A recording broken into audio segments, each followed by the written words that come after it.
All right, welcome here into another episode of the News4JAGs podcast. Jamal St. Cyr alongside Justin Barney. Justin, preseason game 2 officially in the books. Next time the Jags are at the bank, it is going to count. It was a long game. Is that fair to say? That's very fair to say. Preseason game 2, we knew going in it was not going to be filled with the stars that people pay money to come out to see. It was a kind of a game of necessity, and that's necessity is cutting down from 90 to 53, and we saw a lot of the guys who will not be on this roster for that 53. So these are the games I think for fans hate to come see and hate to pay for seeing, but a necessary evil. Look, it's something that had to be done. 2 days of joint practices in the books. If you haven't been following all the coverage all this week, Jaguars had 2 really good days of work and kind of bullied the Buccaneers for a couple of days and then go out here and get a win during the preseason game, another kind of day of that. So Doug Peterson didn't want to put the starters out there for the game after getting a lot of work over the course of 2 days. So the plan was for Mac Jones and C.J. Beathard to each get a half. C.J. ended up getting hurt, so Mac Jones got the bulk of the work. C.J. Beathard left with a groin injury, didn't return. So Mac Jones played basically 3/4 of football.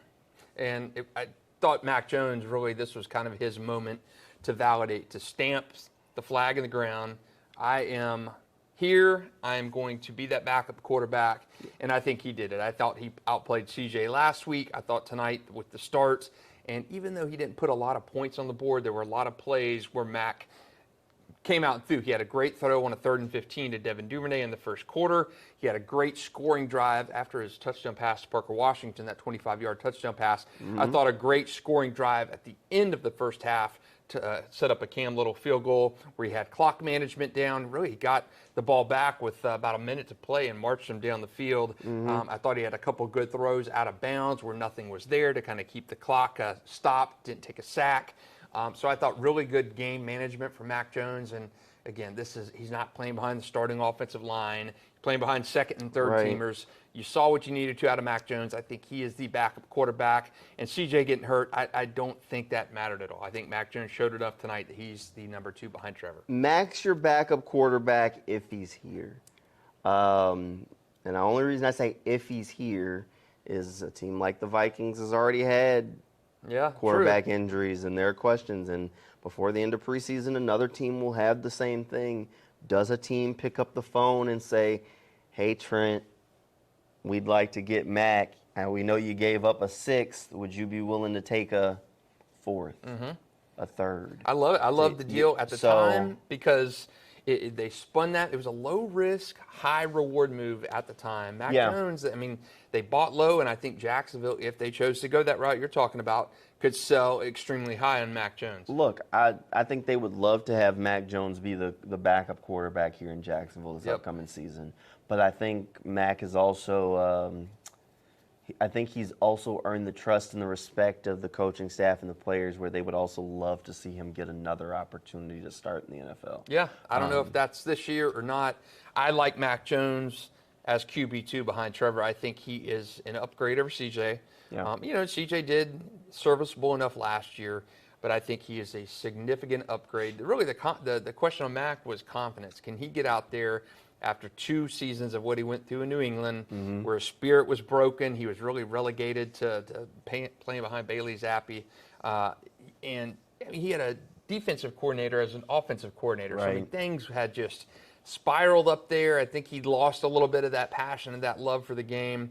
Really, his first adversity was last year and the year before New England. He played at Bowls, played at Alabama, won the national championship, Heisman finalist. So his first taste of adversity, and I think really kind of broke his spirit up there. He came back here, and you've seen it just in his laugh and his bouncing around and practice and stuff. He is a new guy. If I'm Jacksonville, I don't part ways with him unless some team blows me out of the water with an offer. I asked Anton Harrison what it's like to be in a huddle with Mac Jones, and all he could do was smile, and he said, oh, he's fun. So, look, his teammates love him. They said, if you're tired, he'll crack a joke and get you right back on track. So they really love Mac. We'll see. I think Mac is the backup quarterback. A couple of other guys that really had a chance to shine. Tank Bigsby got a whole lot of work. Parker Washington caught a touchdown pass tonight. Some of those guys putting pieces together. Brevin Easton caught a touchdown pass, undrafted free agent guy. He was holding on to that touchdown ball in the locker room. Maybe the disappointment, let's stay on the offense, maybe the disappointment on the offense was along that offensive line. 5 sacks. Yeah. 5 sacks on the quarterbacks, not what you want, even in preseason. Somebody's giving those up. You got to be better there. A little bit of a rough night for Javon Foster. Yep. The rookie, he played left and a little bit of right tackle, but not something that he's going to be proud of to look at. And I know Tyler Shatley got beat for 1. So just a rough night for that offensive line all in all. But only 2 of your starters played. Right. The only 2 starters that played were Ezra Cleveland and Anton Harrison. Hold on. And while we're talking about the offensive line, did you watch that 4th and 1 play? Oh, yeah. Where Luke Fortner managed to block nobody? Yes. How do you, he missed he just straight through. And I did see the play where Blake Hance stepped on Mac's ankle and reminded me of the Trevor Lawrence injury. Getting stepped on by Walker. Little. So, not a good showing from the offensive line. And we have talked about this. I mean, flip on every other podcast from News4JAGs for the last 2 years. And the offensive line has been a drum we've been beating. A friend of mine on Twitter mentioned to me earlier before the draft, you should draft Amari Smith from Georgia. And I said, no, they're not going to draft the offensive lineman. I messed around on Twitter last week. I said, offensive line scares me. My same friend chimed in and said, who told you to draft Amari Smith last year? Remember when I was the crazy guy? Yeah, you were as well. I was saying, draft the best offensive lineman you got. Now, the offensive linemen I wanted, for the most part, were gone by the time the Jaguars were on the board. Different story, different conversation. But I was definitely on board with you have to find a way to improve the offensive line. Yes. The one, I guess, bit of good you can say is as of yet, they've still had injuries. Anton's missed time. Ezra Cleveland's missed time. So we haven't really seen that full work of art out there. We should see it next week, though, since Ezra and Anton were back on the field tonight. So we might get a little bit of a better read. Overall, I thought Walker Little, who's maybe the one guy who's at least possibly going to play this season since he's your top backup at both left and right tackle. And if you take anything from last year, maybe even guard. He played fine. He played well. I like Walker, and I'm not convinced that Cam Robinson's going to be on this team week 1. I think there's potential for Jacksonville to move on from Cam, maybe as they look around the league after those 90s go to 53. I think Cam Robinson is not a sure thing to be on this roster in week 1. I don't know if I'm ready to go that far. Look, I mean, they're not going to cut him. You're not going to cut him at this point. I think you trade Cam if you do anything. If you trade him, it has to be for at least a 3rd-round pick. Because you're going to be feeling like they're going to get a comp pick if he signs. We'll see. Look, I don't knock it. I think at some point when we've talked about this, they have to make a decision on who the left tackle of the future is. And right now, you go with the younger guy, but the younger guy has never gotten an opportunity to show you if he's that. So how confident can you be giving him a contract? So I get it. That was like a whole podcast a couple months ago. We talked about that exact And scenario. we're still in that same situation right now. But overall, I thought it was a solid night for the offense. They put up enough points to win. Yeah. Defense. Ugly game. Ugly game. It was still want to see more with a couple Jalen minutes Jackson. Still want to see more Jalen Jackson, but they just haven't. He had a couple nice runs. He had a couple of nice runs, but I want to see more. Let Jalen Jackson tote the rock. It's my guy. Yeah, but that's okay. I don't know. My takeaways from this week: offensive line needs a lot of help. I saw that in joint practice with the Bucs. You mentioned Javon Foster tonight. I saw him get pancaked as hard as I've seen any offensive lineman get pancaked in a practice at all this week with the Bucs. He got steamrolled, ended up sitting on his butt, and he was not any better in the preseason game tonight against the Bucs. Again, he's not playing against those number ones, playing a backup on backup. I think he needs a little bit more seasoning. I don't think he's in that mix. I was hoping with some of those investments on the defensive line, they went heavily in the defensive line, hoped for reinforcements on the offensive line, and he was the reinforcement. Little to be desired. Look, sometimes you swing and you miss. Every mid to late round draft pick isn't a hit. Sometimes you swing and you miss. And in this year's class, maybe he's the, he's the miss. Maybe so. Look, we still haven't seen Keelan Robinson out there. But, I mean, they like what they've seen from Trey Prince, who's another late round guy. Nice pass breakup in the end zone tonight. Yeah, should have had an interception. Yep. Should have been an interception. And I think he'll tell you that. But, I mean, they like what they've gotten from him. At the end of the game? Did you see that? Yeah. the Bucs were on like the 2-yard line. Granted, it's John Walford in the offense. He's banged up. Kyle Trask actually got put in for Walford on there.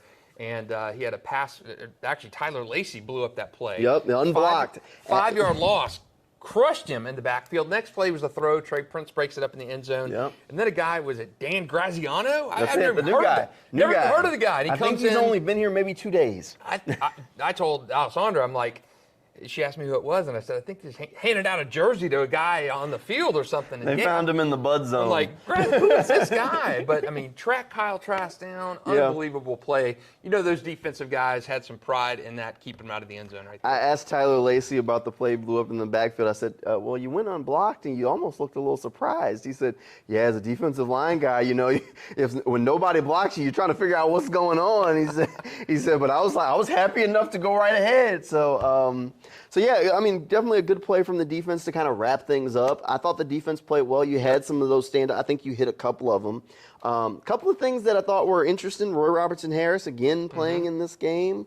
I think there's two ways you can go with that. Either it's you need the reps because you were hurt, or you need the reps because you haven't been playing well enough. Could be. Cam Robinson, they did that a little with him last year too. Sure. Going in, I mean, he was playing deep in the second half. But of the you game, also facing knew he was going to miss 4 games.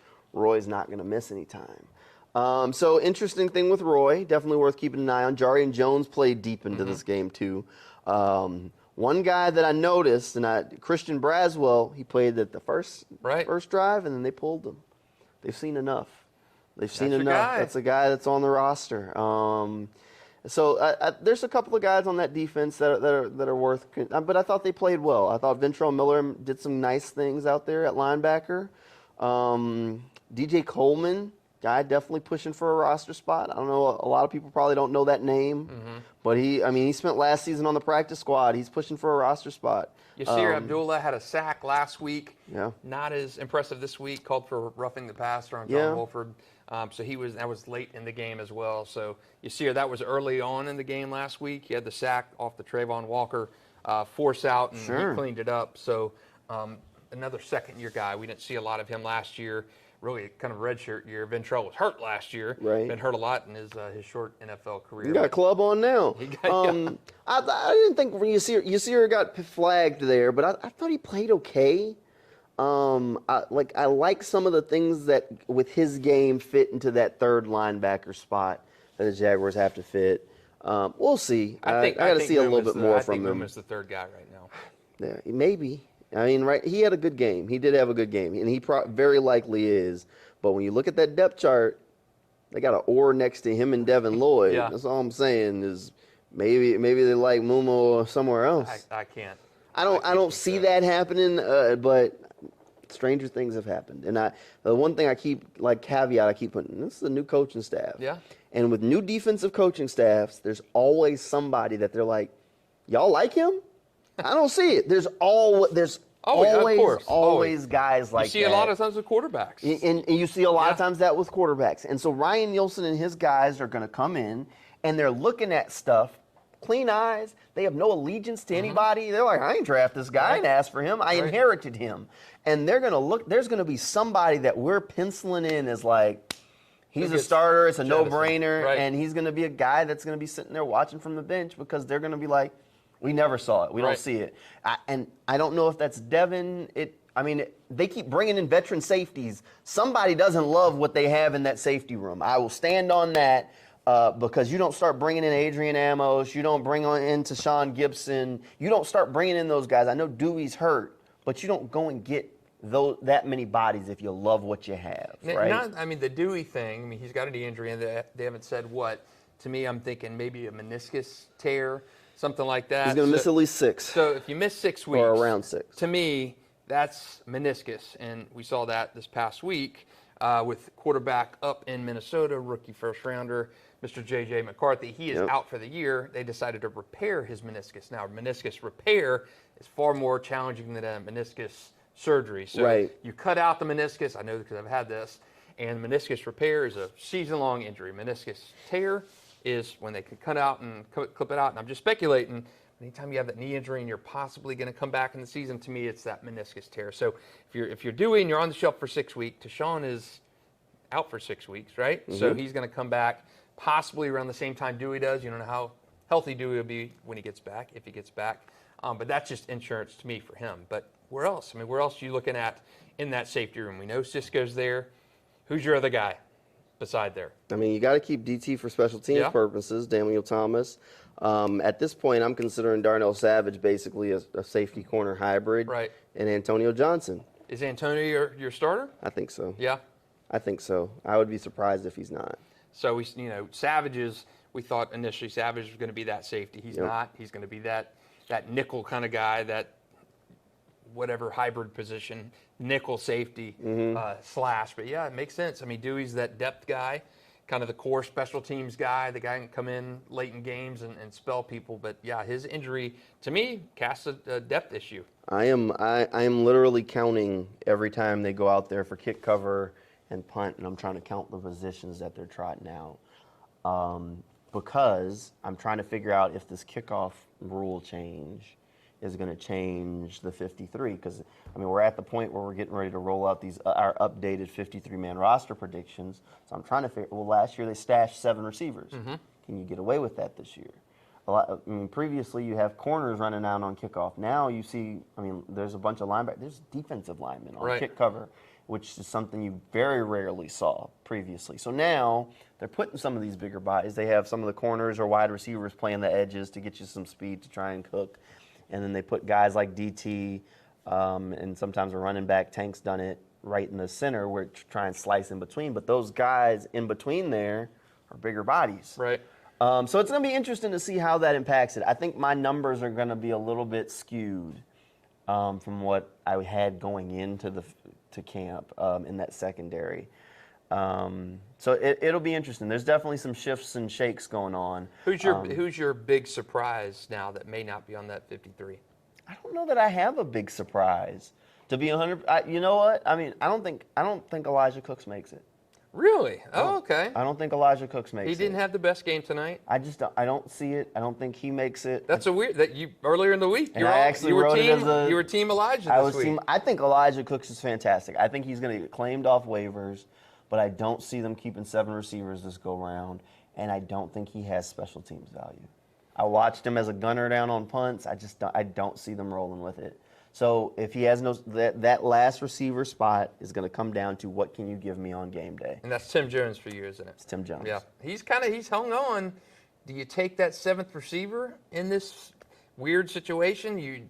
I think you're taking 2 quarterbacks. I don't think CJ's the 3rd guy.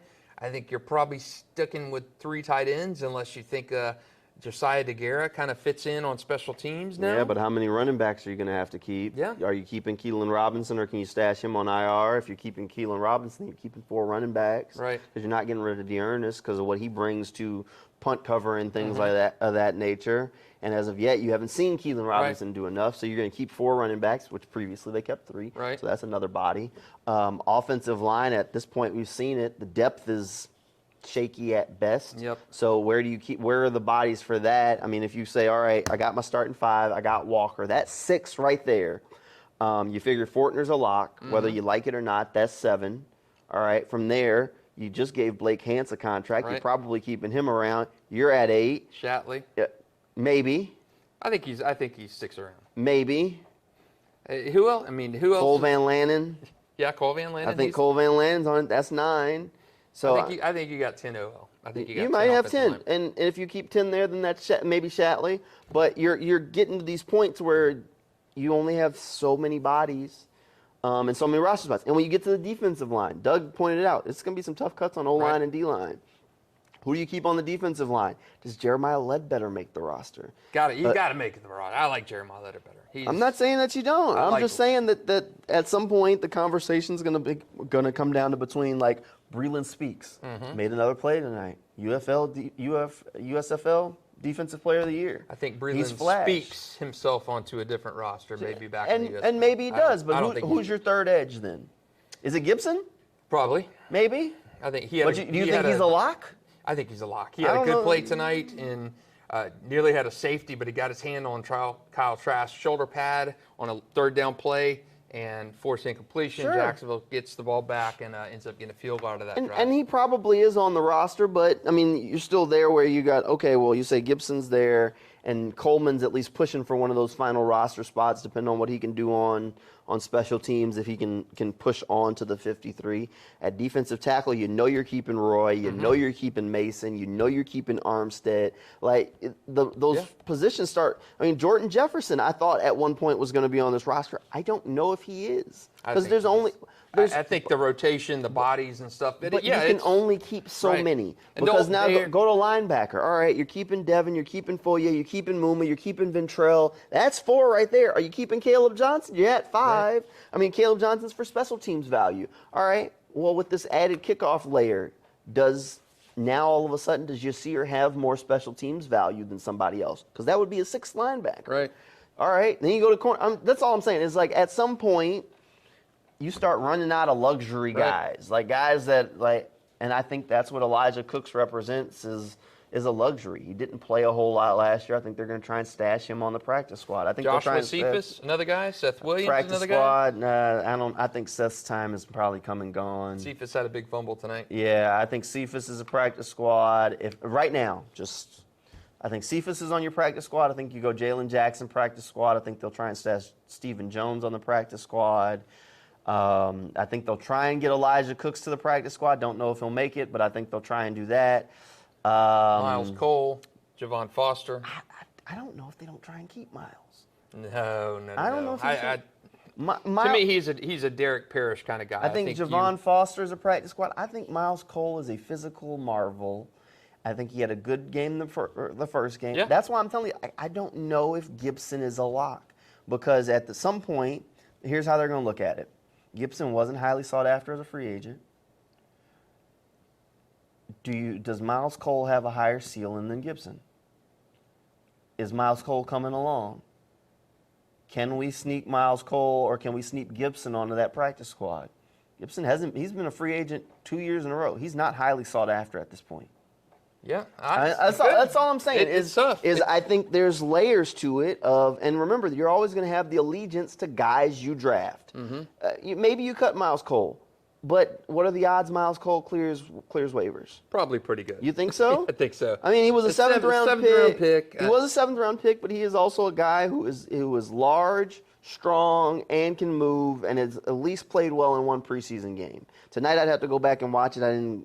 Nothing standing out to me about him.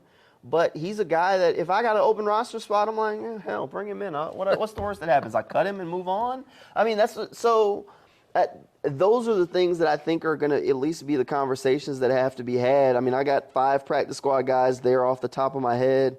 I mean, I think Josh Proctor goes on the practice squad. He's your Derek Parrish. Right. He's he was a safety. We didn't really like him at safety. Let's move him to linebacker. All right, let's give him a year to try and bulk up and see if he can be a speedy linebacker for us. I think Proctor's a practice squad guy. I wouldn't be surprised if Azezi, I'm not going to even try the last name, is a practice squad guy. He had sacks in back-to-back games. I mean, he's a practice squad guy. I've been impressed with since they signed him, Tanner Muse. He has played extremely well. And he's known as a special teams ace. Right. He's another guy that, because of special teams value, and especially, like I keep saying, this kickoff, you want bigger bodies. He is a bigger body. Is he on the 53 for that? Yeah. And it's possible. So that's why I think there's a layer that this kickoff is laying on there. I think there's going to be some guys that don't make the roster and that they're going to try and sneak onto this practice squad. I mean, hell, I just rattled off 6, and if Miles Cole is cut, he's 7. Right. The guys that they'll be trying to sneak onto that practice squad. I think some of them are going to get poached. I think Elijah Cooks can play, and I think a wide receiver needy team will snatch him away. I do. But I don't think he's on the Jaguars 53. Man, this is going to be tough. We'll do our 53 again, I think, this week for the last preseason game. We'll have to do it, yeah. This is kind of the time where, I mean, this Friday game, it's a weird Friday game this week. Yeah. This upcoming week. Maybe Tuesday or Wednesday? Maybe Something Tuesday like or that. Wednesday as we kind of look through there, and I know we'll have some differentiation on our 53. We did a little bit on our first one. Hey, look, I love Tyler Shatley. But my initial 53 had a short retirement tour. I will say I had Stephen Jones on the roster, and Stephen Jones isn't making it. So I do have some editing to do to my 53.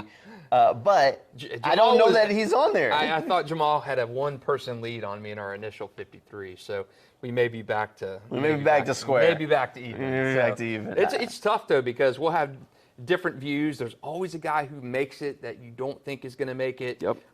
There's always, even after that 53 comes out, there's other cuts around the league, and other teams are cutting people. And Trent Baalke and Doug Peterson are saying, well, the seventh receiver we kept, well, we got a defensive lineman who got cut by the Ravens. We're going to bring him in and cut that seventh receiver. So even if you make that final 53 and we're celebrating and I'm celebrating a win over Jamal, well, that happens. Surprise. And, Tyler Shatley gets cut, and then I suddenly lose my lead. So the 53 is always one of the most challenging things we do. And I can't even imagine if you're Doug and Trent, you're sitting there and you're moving names around on the board. And and then you got to make the calls and go talk to these guys. I mean, as we do the 53, I mean, like, Andrew Wingard will be on my 53 because he's going to be on the initial 53. Cooper Hodges?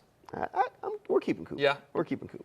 Coop will be on my 53. I think Coop's a Jaguar. I think I kept him. Maybe I can't remember my other 53. I think we were both shuffling, trying to figure out how to get him on. Yeah, it's tough. We sit by each other when we're doing, and we're saying, "Oh my God, we keeping this guy? I got to cut him." It's tough. Yeah. You imagine being a GM and actually doing this, and that's tough. Like I said, you have an allegiance to guys you draft. That it's just close to your heart because they're your guys. I mean, they're Trent's guy at this point, and that's why Doug said part of the reason he said that this roster cut is going to be the most difficult. Now he's been here for 3 years. They've brought in their guys, guys that fit their system, guys that they've drafted, guys that they've brought into the NFL. There's an allegiance, there's a personal tie to these guys because they want to see them be successful, most of them.